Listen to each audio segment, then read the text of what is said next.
ஒரு ஊரில் ஒரு ஜமீன்தாரின் தோட்டம் ஒன்று இருந்தது. அதில் ஒருவன் வேலை செய்தான். அந்த தோட்டத்தில் வேலை செய்ததால் அவனிடம் அகங்காரம் வளர்ந்திருந்தது.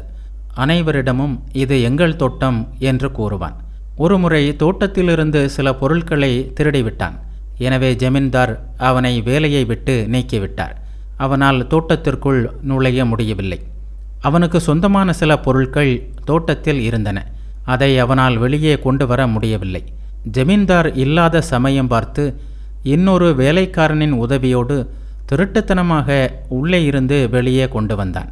இதுவரை எனது தோட்டம் என்று நினைத்து வாழ்ந்து வந்த அவனுக்கு இப்போது வேறொருவரின் தோட்டம் என்பது புரிந்தது. அவனது அகங்காரமும் மறைந்தது. பகவான் ஸ்ரீராமகிருஷ்ணர் இந்த உவமையை இவ்வாறு விளக்குவார். இதோ பாருங்கள், நான், எனது இந்த இரண்டும் அஞ்ஞானம். இது என் குழந்தை, இது என் வீடு, இது எனது சொத்து, இவைகள் என்னுடையவைகள் என்று கூறுகிறோம். இது அஞ்ஞானம். எம்பெருமானே, நீயே எல்லாம் செய்பவன், இந்த உலகிலுள்ள அனைத்தும் உன்னுடையவை, இவ்வாறு நினைப்பது ஞானம் என்று கூறுவார்.